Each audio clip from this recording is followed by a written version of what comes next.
and welcome back to the Cities in Charlotte. You all stay safe and well. I thought I'd go all Christmassy today, guys, before I go back to my blank canvas at the back where I can put all my stuff up. Of course, all this will be covered up in a minute with varying flashing images, etc., or images anyway. But Merry Christmas to you. Yes, I'm in a happy spirits at the moment, us City fans, of course, as we sit second in the Premier League, only a couple of points behind Arsenal, and we're off to the Bernabeu again to try and get a little bit of revenge of what's happened before, of course. Real Madrid, they did us a couple of times last season, but it was hopefully a very different City last season to what we've got this season. We're going to have a look at the preview of City versus Real Madrid, Wednesday the 10th of December. As I said, enjoy the backdrop. Hope you like it, guys. Anyway, Merry Christmas to you, those who, of course, celebrate that custom like we do here in the UK, or most of us anyway, just about. Anyway, Wednesday, December the 10th, 8 p.m. kickoff. Match day 6, of course, big game. Real Madrid are quite comfortable in the league, in the top 8. I think the 5th at the moment. City just outside. And, of course, we've given ourselves a little bit of work to do, haven't we? With that result against Leverkusen last time out. And most people were a bit critical of Pep. I think rightly so. I was critical of Pep because I sort of fell out with him a little bit after that one.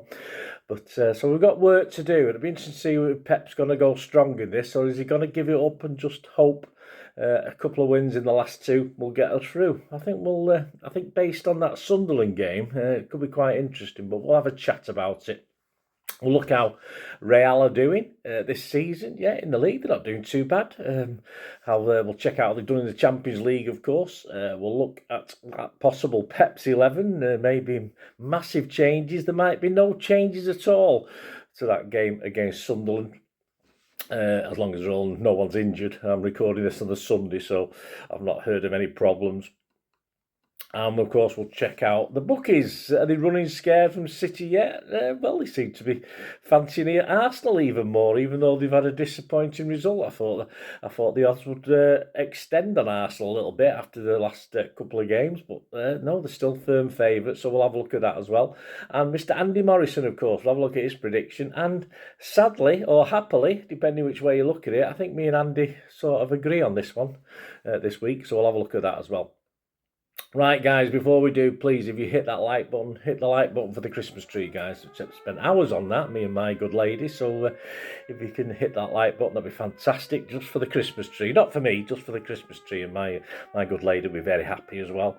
Helps the algorithms, of course, it does for the channel long term, and if you can, of course, give us any hype points, if you can hype it, hype the tree, hype the Bernard Christmas tree, that'd be wonderful. Give us some hype points, that'd be fantastic. And, of course, if you're not already subscribed, please do so. If if you're not already, if you're new to the channel, which I know a lot of you watching this might be.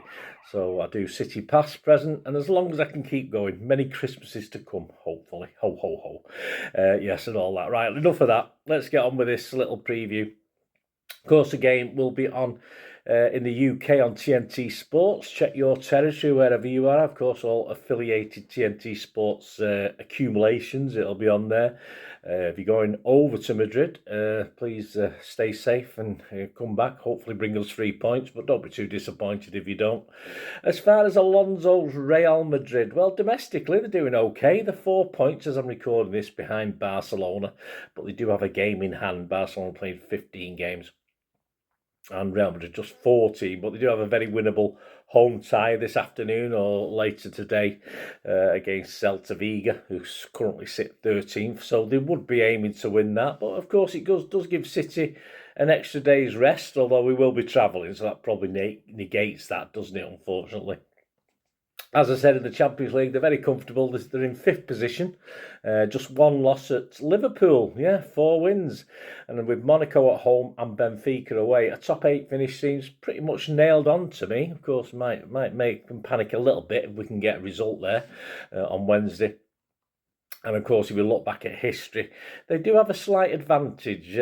We've won 4, drawn 4, but we've lost 6. But, of course, those 2 losses extra were last season. Otherwise, before that, we'd gone pretty toe-to-toe with them, haven't we? It's been quite an interesting sort of competition between us and Real Madrid, and even last year I thought we had elements where we could have probably at least snuck a draw or even snuck a victory, even though we were pretty poor ourselves, our own form, etc. So yeah, I'm not going to worry too much. It'd be nice to sort of claw those 2 losses back though.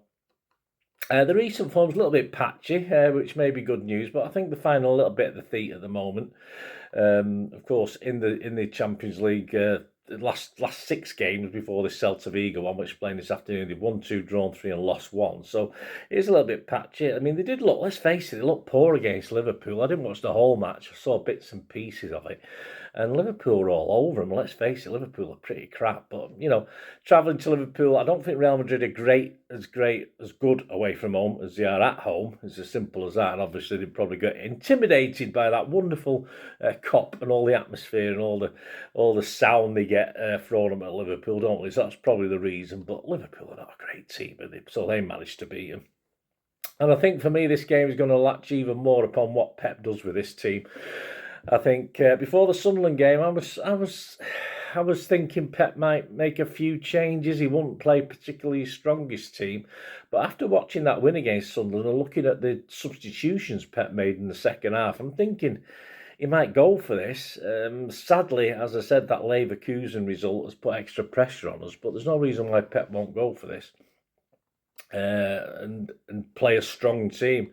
And if City do play well in this with a strong team, it'll send out a big statement for our own league, of course, the Premier League as well. With that, Arsenal, say it's all right being 2 points behind Arsenal. Everyone's beating their chests about how well we're doing, but if we can do something, go to the Bernabeu with a strong team and do something, that's great. If we go to the Bernabeu and Pep plays a slightly weaker team and we don't do very well, then it'll knock us back a bit, won't it? So there's a lot of emphasis, I think, on Pep going strong in this one.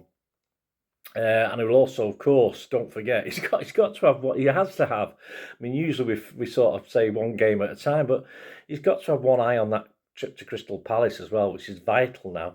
We can't, with Arsenal at home to Wolves, I think quite easy. Palace is never easy for City. It never has been, even when we're in our prime, the last few, recent prime under Pep, etc. It's always been a difficult place for us to go. So he's going to have one eye on that as well. So it'll be interesting.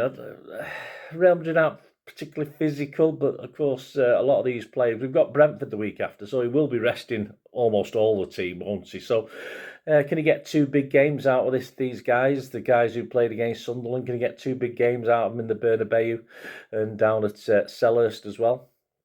I think he probably will try to go for it. But that brings us on to City, doesn't it? Of course, the squad against Sunderland, the starting 11, more importantly for me. Only one change, of course, to the previous Fulham game, and what a change it was with Mr. I call it Ribena. I know it's not Ribena. Mr. Ribena Turkey, I call it. I think I know that's not the word, but I always want to say Ribena. Obviously, if you're in the UK, you know what I'm on about with the famous fruit drink, of course. But anyway, Mr. Ribena's Turkey, shall we say? Anyway, the team against the starting 11 against Sunderland: Donnarumma, Núñez, Diaz, Gvardiol, O'Reilly, Gonzalez, Bernardo, Foden, Cherky, Doku and Haaland. Of course, on the bench, he had options, and he brought them on when we were comfortable, of course, in this Sunderland game. Trafford, Reinders, Aki, Marmoush, at Norris, Savvy, Kusanov, Bob and Lewis. Let's face it, the 5 players he subbed, you've got to think they're all going to start against Real Madrid. They all got a bit of a rest. So you've got to think that. The 5 were Gvardiol, Bernardo, Foden, Doku and Haaland. And to be honest, the 6 left have to be in with a shout, don't they? There's no one who thought, oh, got to drop him, he was awful. So, I mean, why would he change the 11, apart from the obvious? As I said, if he gives up on this and doesn't want to win it and thinks we can win the last 2 and still get through, he might make loads of changes, but I can't see it. And the only guy I could possibly think of bringing into this team at the Bernabeu at such a place would probably be Reinders again to come in. He started 4 out of the 5 previous Champions League games. And also, interestingly enough, if you notice, and I hadn't noticed this till I started doing this preview, Mr. Stones was left out of the team, wasn't he? Left off the bench as well against Sunderland, which is obvious. He's obviously got to be wary of his fitness. Now, John Stones has started 4 out of 5 in the Champions League as well. But Can you see him changing that back four from the other day? Not particularly. We rode our luck a couple of times, but put it this way, there's no way Trafford's going to be in, is it? In the back four in front of him. Why would he bring people like Kusanov in for Real Madrid unless he wants to, so as I say, take a little bit of a chance on it and just accept that we might not win it? So my Pepsi 11, based on all that I've faffed about with, is just stay the same. Just stay the same with Sunderland. And if so, we'll learn a lot about City, of course, depending how this game goes. I mean, anything, draw or victory will be a positive. And of course, if Pep does play the same 11, it does succeed and it comes out of it unscathed. And on the trip over to Palace, you can, again, why not just stay with it? Just stay with it. Just stay with the flow and go from there. So it'll be very interesting. So that means, of course, the starting 11, just to remind you, you probably know it'll be up on screen there. Donnarumma, Nunez, Diaz, Gvardiol, O'Reilly, Nico, Gonzalez, Bernardo, Foden, Cherky, Doku and Haaland. Now, as I say, if he changes 4 or 5, then I'm not too sure. I think he's being brave and saying his players can do a job or people can come in. But I think if he sticks to more or less that 11, I think we're having a go, aren't we? That brings us on to the predictions. Andy Morrison, of course, wrote this probably a couple of weeks ago. He said, we are against Real Madrid and City as it's almost become a seasonal staple and both teams know each other well. We've not had the rub of the green in recent meetings, we haven't, but playing them away might suit us as this is a vastly different City team to the one they met last season. It certainly is. Our defeat to Leverkusen means there is more pressure going into this game. There is, but I think we can come away with at least a draw. Well, Andy's optimistic, which will tee us up nicely for our last 2 league phase matches. Yeah, but probably still have to win them both to get in the top 8, but I mean, there's no guarantee of that, unfortunately. But we made our bed, but we have to lie in it, don't we, after Leverkusen? So Andy's going for 2-2. He's going for Real Madrid 2, City 2, and you get 10 to 1 on that, and the bookies around about that. You might be able to shop around for a better price. Yeah, I was playing with this. I was thinking, I'm not going to go for a City win. It'd be lovely, of course it would. And I thought, well, yeah, I go for a draw as well, but I don't fancy a 1-1. And I sort of put 3-3, and I thought, it's not going to be 3-3. It's not going to be 3-3. It wouldn't surprise me. But so I have to agree with Andy. I've gone 2-2. He's left me nowhere to go with this one. I think we'll draw. So I'll call it a 2-2 as well. So I'll agree with Andy. I don't like doing that, as you know. But I'm not going to plump for a win. I'm hoping we will. But let's hope not for a defeat. Certainly we play our best 11. Let's hope we give a good fist of it. Because if we go down in glory, we go down fighting, it won't be too disappointing. And over the years, if you're old like me, you've seen many British teams play cracking games in Europe and brave underdogs and gone down fighting. But of course, City aren't classed as underdogs these days, are we? Unless, of course, in this game we are, if you look at the bookies, which we will in a moment. But there you go. So I'll go 2-2 with Andy. Please be gamble aware, guys. These are some of the other odds.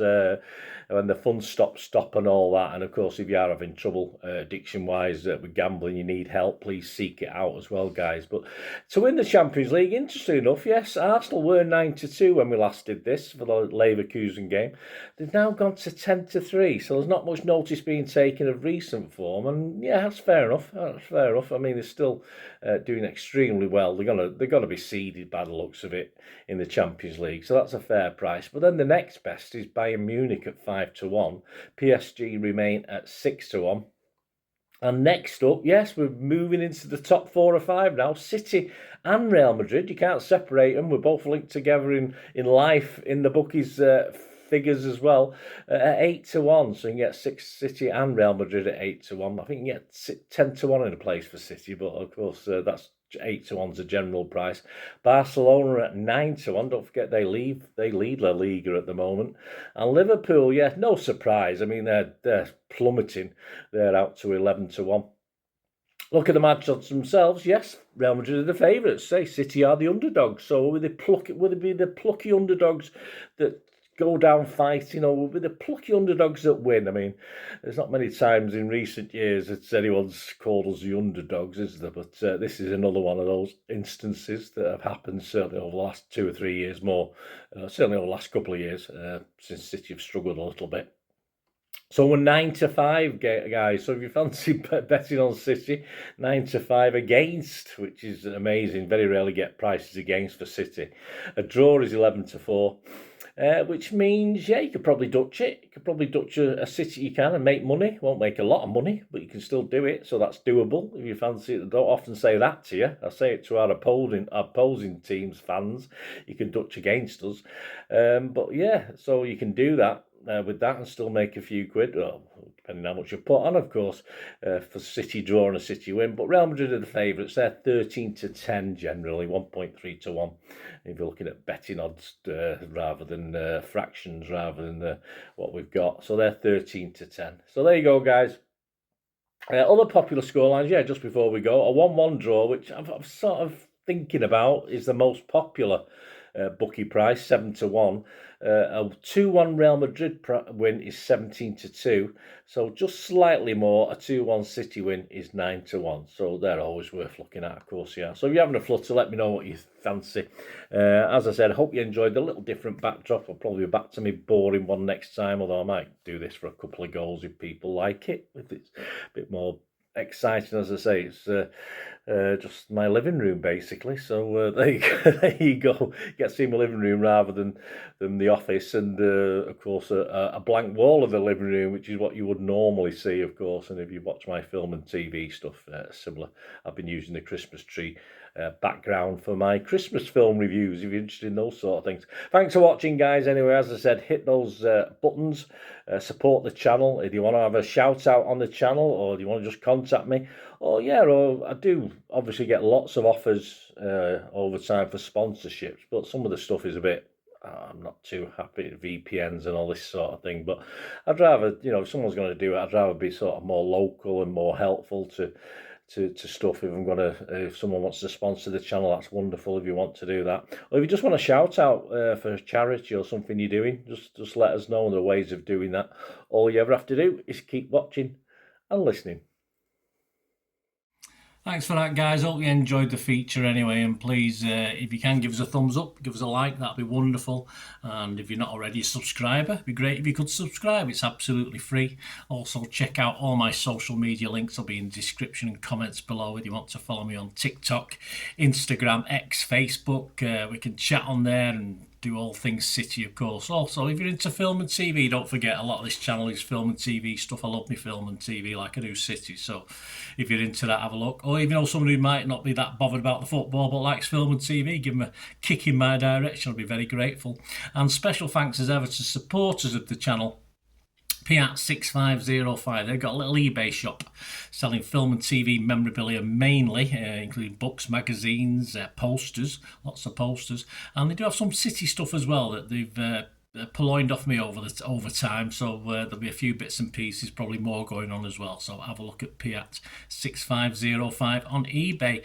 And yes, if you do go onto eBay, and if you're a member, we do have memberships, 99p a month. You get early access to all my vlogs. So as soon as I do them, you get them. Sometimes it could be months before they're published generally.